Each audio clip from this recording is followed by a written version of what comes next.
My name is Wayne Brown. I'm the Vice President for IT and the CIO at Excelsior College in Albany, New York, and I'm the founder of the Center for Higher Ed Chief Information Officer Studies. So you might wonder, what's the Center for Higher Ed Chief Information Officer Studies doing a CISO survey for? I looked at them last year after having I've hired 3 CISOs in my career. I've been doing this for almost 20 years. The first one was a policy person, and she could barely turn a computer on, but man, she could write a policy. The second one came up through the network side, and he couldn't spell policy. He could configure routers and other stuff, but he couldn't write a policy. So last year, I just moved back into the CIO role at Excelsior, and I was thinking about my experiences doing this, and I thought the problem is we don't know who they are. As the hiring authority, we're not sure what we want them to be, and as a result, you end up with a lot of different people doing it, which is exactly how the CIO position started. So when I think about CIOs from 20 years ago, they came from a lot of different places. Organizations weren't sure who they wanted or what they wanted, and they just look a lot like CIOs from 20 years ago to me. So I thought, I'm going to see what they're doing and where they're coming from and what CIOs want them to be. So that's kind of the start. Just some background. CHECS is a private nonprofit. I started in 2009.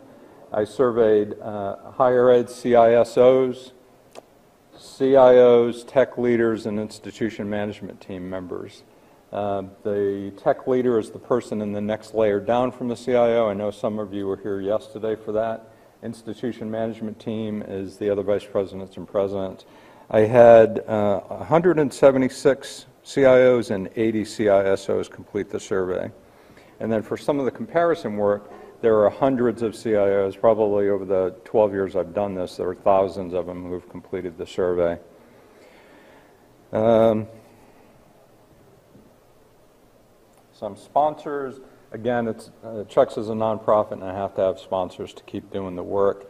Anything that's left over from sponsorships or report sales goes to 4 endowed scholarships that I've started at 4 different institutions.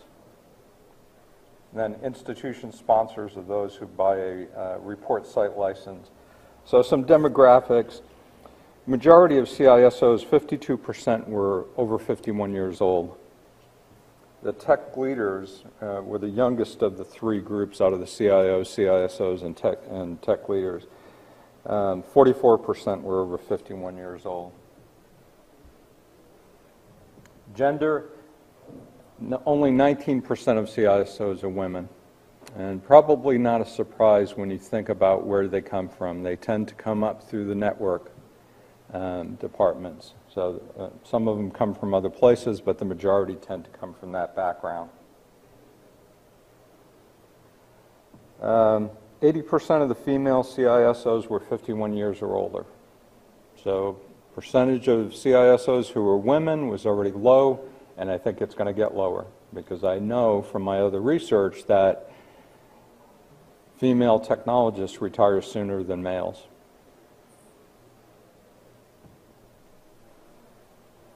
Race, no surprise here, 5% of CISOs were minorities. I see the same thing with CIOs, and I see the same thing with tech leaders.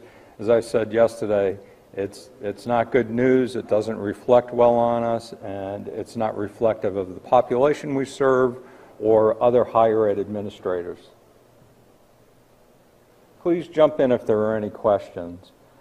So this is a chart that shows average time in position for current position, CISOs, tech leaders, and CIOs. And you can see the CISO has the lowest tenure. And I think that's because it's a relatively new position, and they're bouncing around. They're changing jobs frequently, they're moving up, and I think that results in the low tenure. Retirement plans. CIOs consistently, almost 50% of them predict retirement in the next 10 years. 35% of the CISOs had that same prediction. So it's about the same as the tech leaders. And then retirement by gender, 40% of the female CISOs were predicting retirement in the next 10 years versus 34% of the males. So as I said earlier, I think the percentage of CISOs who are women is going to continue to decline. I ask about previous positions because I want to get some idea of what's the career path, where are they coming from. And 39% of them were CISOs in their last position, which kind of backs up what I said about that tenure, that they're hopping around. When I ask CIOs this question, it's low to mid 30% range. And the rest of them, you can see, for the most part, they're coming up through the IT department. Auditors were 4%, other were 6%. Other tends to be, there are just a wide variety of position descriptions in higher ed, and you end up with some that are just one-offs.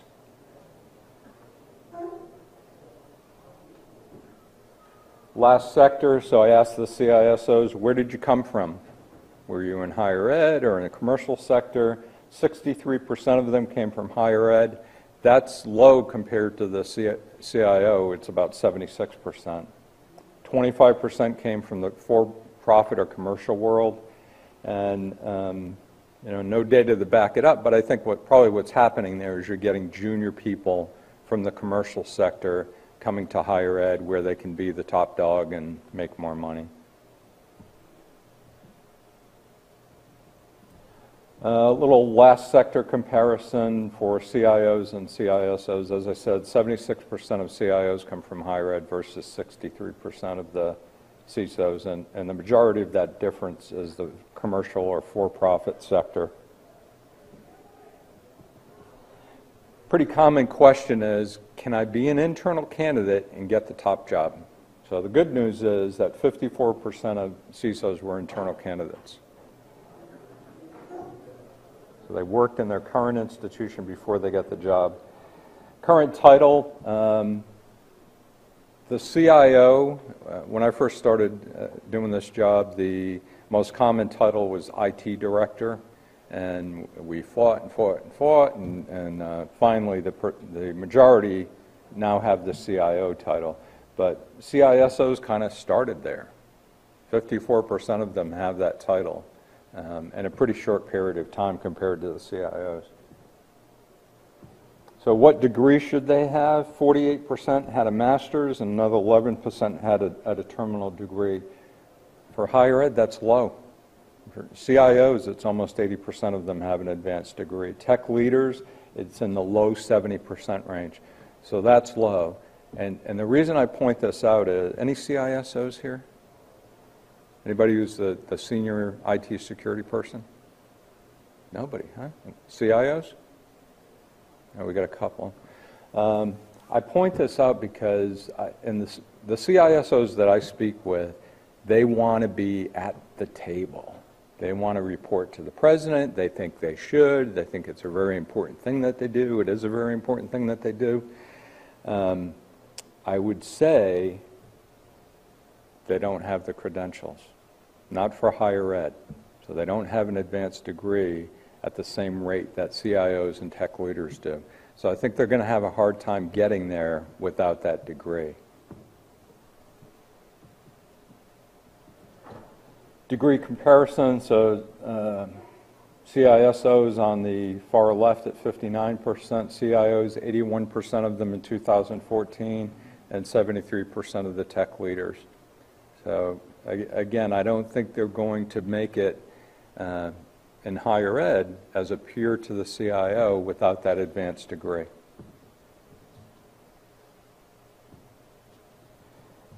I asked the CISOs, what do you think the required degree should be for that position? And 55% of them say an advanced degree.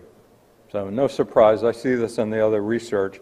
If you ask a CIO with a doctorate what degree is required, it's going to be a doctorate. You know, it's very consistent. They like the degree they have. And then when you ask the CIO, They agree. 49% saying advanced degree. So I think this is where we get into, we're not sure what we want them to be or where we want them to come from. And we write the job descriptions. Vast majority of CISOs report to the CIO or somebody who reports to the CIO. Yes, sir? For the advanced degree, what type of advanced degree would they hold for CIS or there's some?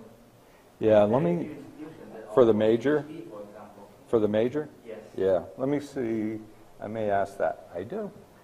35% have a technology major, 16% have business, and you can see it tapers off from there.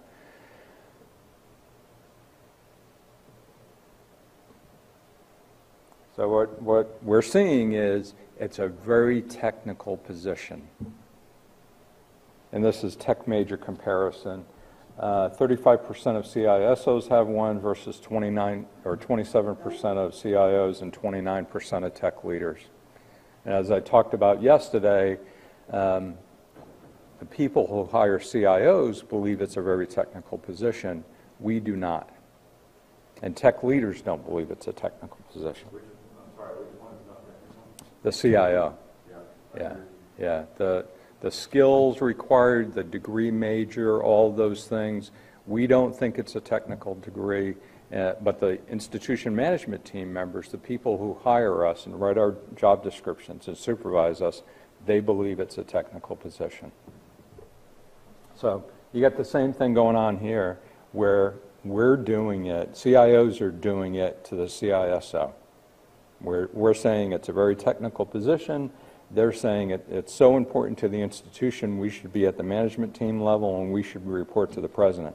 But they're never going to get there with that degree and with the skill set that we're hiring for it. I'll go over what some of those skills are. Required major, according to the CIO, 52% say it should be a technology major. So it's a technical position. Skills needed by the CISO, according to the CIO. What jumps out at you about this top 5?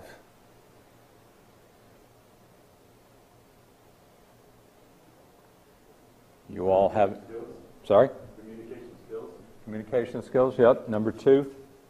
That's an important one. It's usually number 1 or number 2 for CIOs. What else jumps out about that top 5? You all haven't had as much coffee as I have you? Legal, yeah. 3 of the top 5 are technical. For the CIO, according to the CIO and the tech leader, technical knowledge doesn't even make the top 5. But we look at this job as a technical job. Interpersonal skills is down there, relationship building is down there, business knowledge, governance. All of those things are not very important. Steve? Well, I think what sticks out to me is risk management is way at the top. Yeah, 1%. So that was probably a couple of people.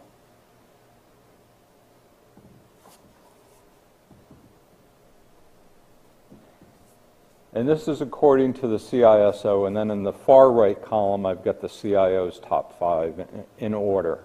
So according to the CISO, technical knowledge is number 5. The rest of them are soft skills, except, IT security best practices. And forensics is 8%. So they look at it as a much more policy-driven, soft skill position. Any questions on any of these? CISO reporting level from the CEO. CIOs, it's consistently in the low 30% range. I think in 2015 it was 34% report to the president. And the CISO would make the same claim, as I said earlier. Only 4% of them currently report to the president. 4%. So they have aspirations, but they're not there yet. And this is a breakdown of CISO actual and ideal reporting. So I asked them, who do you report to? Who do you think you should report to? 4% report to the president, 26% think they should. 79% report directly to the CIO, 38% think they should. And of those who don't report to one of those two positions, they tend to report to somebody who reports to the CIO, so they get buried in the organization.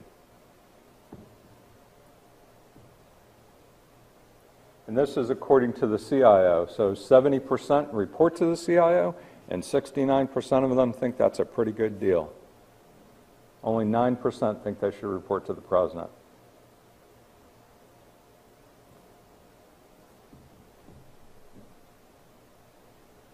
Most common ideal CISO reporting, the dark red is according to the CISO, and the pink is the CIO. So I think we've got a difference of opinion here. 69% say they should do it. 9% should report to the president.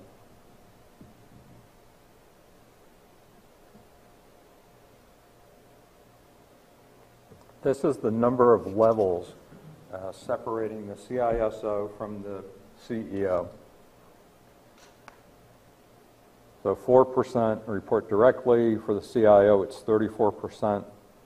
Only 42% of the CISOs report within one level versus 63% of the CIOs.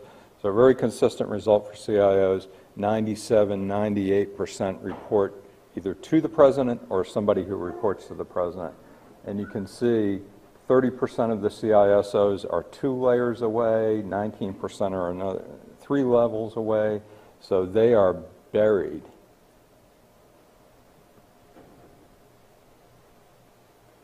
Institution management team membership, so this is the cabinet, or whatever you call your leadership team. 18% of them serve on that group, whatever it is that you call it. For CIOs, it's 57% in 2015. And this is just a comparison.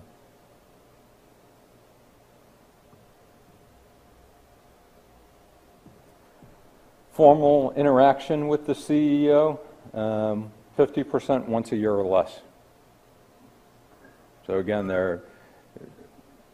I think they think the position is one thing or should be one thing, and it's really another. I'm not saying I agree with the reality of this, but where they end up in a certain organizational configuration, we're hiring them for a set of skills that they say are not the right set of skills, got the education that is not the right education, to operate at that level, at the cabinet level, interacting with the president. And again, the reason I love this research is this was CIOs 15 or 20 years ago. They were in the same boat. Any questions? CISO formal interaction with the institution management team. 16% once a year or less, 39% a few times per year. So they're not even interacting with the cabinet. And I think some of that group that's buried several layers below the CIO. Interaction with the CIO, 46% of them, 40% is daily, 46% is weekly. So it's where they report. They report to the CIO, they have a lot of interaction with the CIO.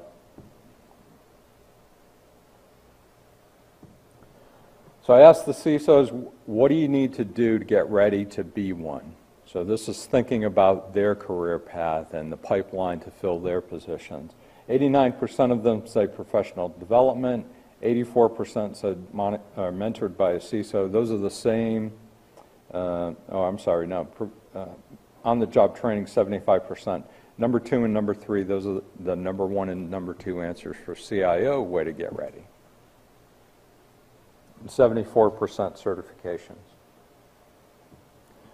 I asked about the security program maturity. 55%, or I'm sorry, make sure I get this right.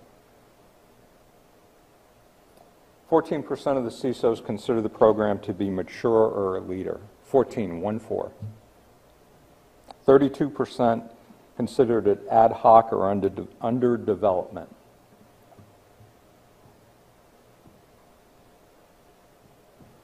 And CIOs were asked the same question. 15% considered the program mature or a leader. 39% indicated it was ad hoc or under development. 39%.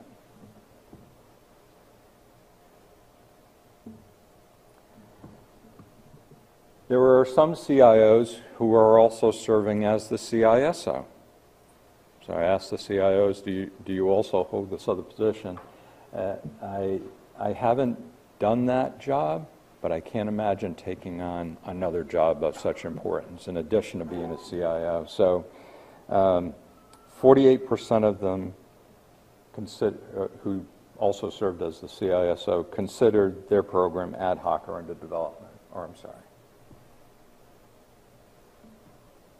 Security budget, 43%, there's not a dedicated IT security budget. So this would really tie into it's ad hoc or under development. There's no budget to support it. You have the CIO serving as the CISO. It's really kind of sobering stuff for a Thursday morning. And then security program budget, according to the CIO, 60% of them, there's not a dedicated security budget.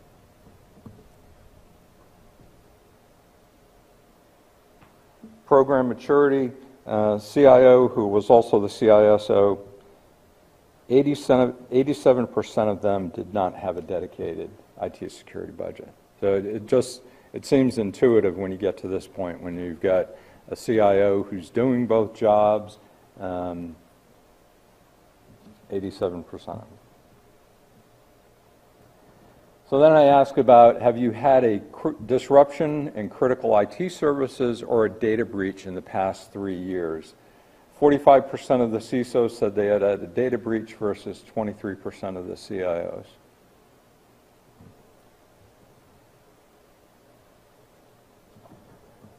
I asked a series of, I think for the CISOs, it was 25 questions that put the CISO into these roles: policy, incident responder, architect, or educator. And I roll up those tasks into these roles. And I ask about the importance of the role and the effectiveness of the CISO operating in that role. And that's the rating scale for importance and effectiveness. And I ask the CIOs and the CISOs these same questions. So you can see, according to the CISO, policy was the most important. Good news is CIOs agreed.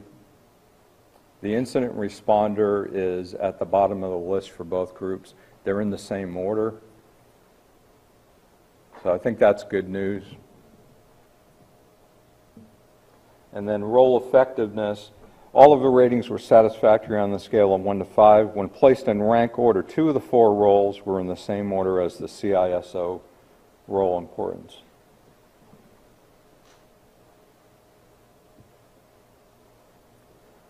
So some conclusions: it's a relatively new position in higher education, and I think it's struggling with the career path. And some of that, I would say CIOs are contributing to that confusion. I think there's age, retirement, and gender problems. They're an older group than the tech leaders. More of them are predicting retirement, and the gender disparity is even greater among them than it is among CIOs and tech leaders. They follow a very traditional IT career path, so they're not coming from other places. They're coming up through the IT department. If the position they aspire to sit at the table and report to the president, is going to come true, they're going to have to work on education. And they don't see it as important. They see certifications as important.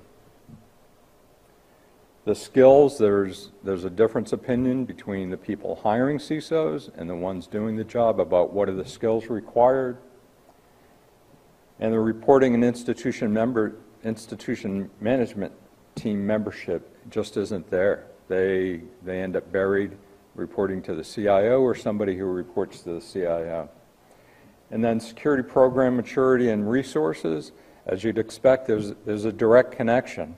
Those who are CIOs and CISOs and those who do not have a budget, their programs are not mature. And then for the roles, I think CIOs and CISOs agree on the importance of them and some of the effectiveness. So the reports are available. I am doing data collection right now for the CISO report for 2015. So if you're a CIO or a CISO and I haven't spammed you, please send me your email address and I'll send you a survey. I started on Monday and it'll go another 3 or 4 weeks. Webinars are available at CHECS.webex.com. So if you go out there in the upper right-hand corner, there's a recordings link. And I have this presentation, the CIO, some other good ones on CIO career path and getting the job. The reports are available for the CIO and Tech Leader report. The difference between the two is the CIO report tends to be what Marty Ringel from Reed College calls CIOs primping in the mirror. So if you are a CIO and you're interested in how you stack up against your peers, it's a good report for you. If you're a tech leader and you're interested in being a CIO, I would get the Tech Leader report. It tends to focus more on what's the career path, where did CIOs come from, what are people looking for in CIOs, what do the job ads say for CIOs. And then, as I said, I just launched the CISO survey last Monday. Any questions?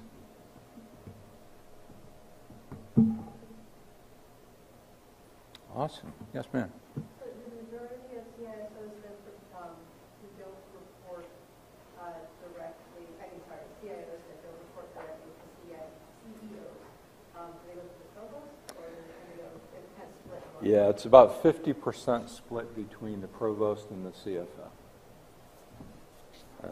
And that's very consistent. I've done that CIO work since 2003. And it's always that way. CEO has always been the single largest percentage, but it's always in the low 30s. And then number 2 and number 3 are the CFO or the provost. I've never worked for anybody but the president, but if I had to do it, I'd work for the provost. Yes, sir. Do you know anything about the size of the CISO staff, perhaps even relative to the FTE? Yeah.